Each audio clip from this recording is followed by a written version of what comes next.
안녕하세요. 재미주입니다.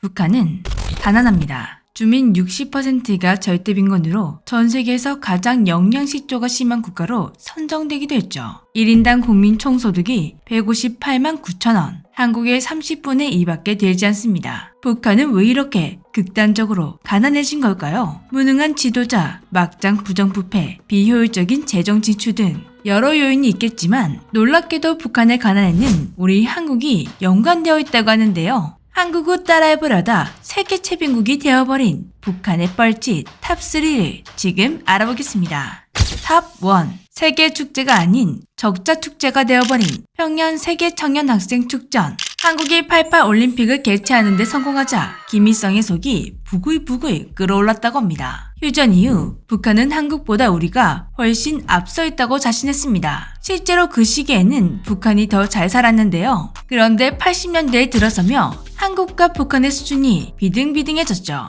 이때부터 북한 정권은 초조해졌습니다. 그런 상황에 한국에서 세계적인 축제를 개최한다니 그것만은 반드시 막아야 했기에 북한은 온갖 수를 다 썼다고 하는데요. 한국을 위험한 장소로 묘사하고 서울에 A지와 범죄가 범람했다며 참가 국가들을 설득하러 다니고 한국의 대학생 시위를 활용해 서울올림픽 이미지를 훼손시키려 하고 정말 부지런히도 움직였습니다. 이런 북한의 발악에도 88 올림픽은 성공적으로 개최. 한국에게 88 올림픽은 한강의 기적을 입증하며 한국이 세계로 도약하는 계기가 되어주었습니다. 한국이 이렇게 성공해내자 가만히 있을 수 없었는지 김일성은 갑자기 이런 명령을 내렸다고 합니다. 88 올림픽을 능가하는 세계적 대회를 개최하라. 그래서 당시 공사권 행사인 세계청년 학생 축전을 1989년 평양에서 개최하게 되었습니다. 177개 국가 22,000명이 참여하며 개최는 꽤 성공적이었지만 북한은 하나 잊은 게 있었습니다.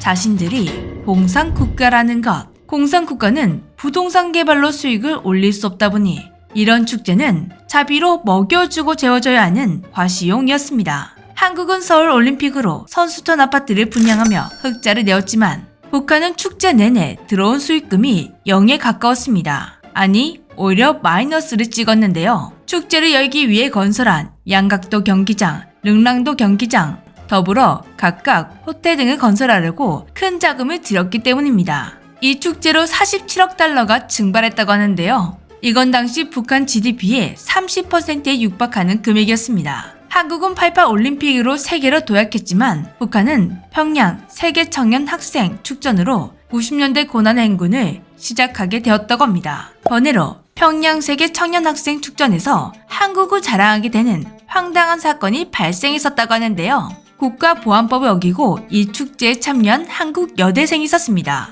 당시 한국은 스스로 북한에 걸어 들어간 이 여학생의 소식에 발칵 뒤집혔는데요. 그런데 이 사건으로 더 충격을 받은 것은 북한 주민들이었다고 합니다. 청바지를 입은 자유분방한 모습, 한국에서 중산층이라는 그녀가 인터뷰를 통해 밝힌 일상생활은 북한의 상류층보다 더 부유한 삶이었습니다. 북한 주민들은 그녀를 보고 적어도 남한이 북한보다 자유로운 나라라고 확신했다고 합니다. 북한 축제에서 한국을 선전하게 된 정말 황당한 사건이었습니다. 탑2. 고깃국을 먹여준다더니 곡기를 끊어버린 순천 비닐론 연합기업소. 대한민국이 포항 제철소로 산업화를 성공시키자 김일성도 공장을 지어 산업화를 시도했습니다. 한국처럼 제철소를 짓는 것이 아니라 비날론으로 사업화를 시도했는데요. 비날론은 1939년 북한 리승기 박사와 사쿠라다 이치로, 카와카미 히로시 등이 일본 제국 교토 제국대학 타카츠키 화학연구소에서 만든 세계 두 번째 합성 섬유입니다. 가볍고 질기며 화학약품에 강하지만 천연 섬유에 가까운 특성을 지녔다고 하는데요. 원래는 비닐론이었지만 리승기 박사가 북한에 보급할 때 김일성이 우리 맛이 나게 부르겠다며 비날론이라고 개명해서 불렀고 다른 나라에서는 여전히 비닐론이라고 부르고 있습니다.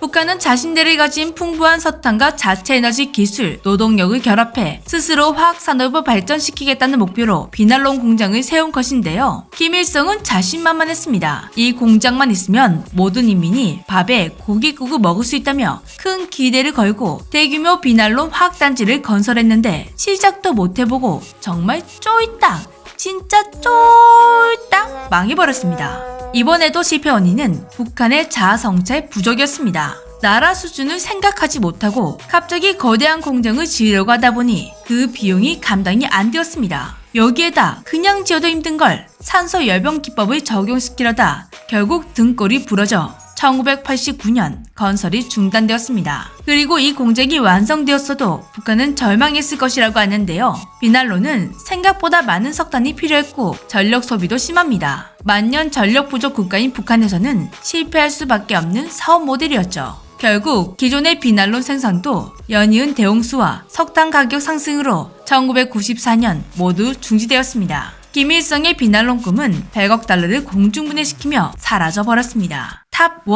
수천 명의 목숨을 앗아간 죽음의 공사. 서해 관문. 북한은 1960년대부터 서해안 지역에 간척 사업을 벌여왔지만 대동강과 청천강 100km 사이에 폭이 20m가 넘는 하천이 전무했기 때문에 간척지는 만성적인 물 부족에 시달렸습니다. 그래서 북한 당국은 서해 관문을 구상한 후 소련에서 설계와 시공 기술을 받아와서 건설하려고 했는데 소련 전문가들은 건설 예정지와 대동강 일대를 둘러보더니 이건 지어봤자 손해다, 안 하는 게 낫다, 이렇게 말하며 설계를 거부했습니다. 그런데 이 말을 김정일은 소련에서 우리에게 기술을 주지 않기 위해 안 해주는 것이라고 곡해했고 이걸 아버지 김일성에게 그대로 전하면서 또다시 김일성의 급발진이 시작되었습니다. 전문가들이 말리던 말던 김일성은 서해 관문을 건설하라고 명령했는데요. 조선인민군 20만 명과 수만 명의 노동자 그리고 수십억 달러를 아낌없이 들이부었지만 결과는 처참했습니다. 3년 만에 완성시킨다고 시작했지만 방대한 규모와 턱없이 부족한 기술력 그리고 최악의 작업 조건 때문에 2년이나 늦게 완성되었습니다. 인명피해도 엄청났는데요. 하루에 최소 2~3명씩 죽어나갔고 가물막이 공사 때는 수천 명이 죽어나갔다고 합니다. 그래도 완성해서 다행이다 싶었는데 부시공사로 수시로 물이 새며 관문이 망가지면서 아예 육군 한개 건설사단이 보수를 위해 상시 대기하게 되었습니다. 그리고 서해관문이 생긴 이후로 이산연생이 일어났는데요.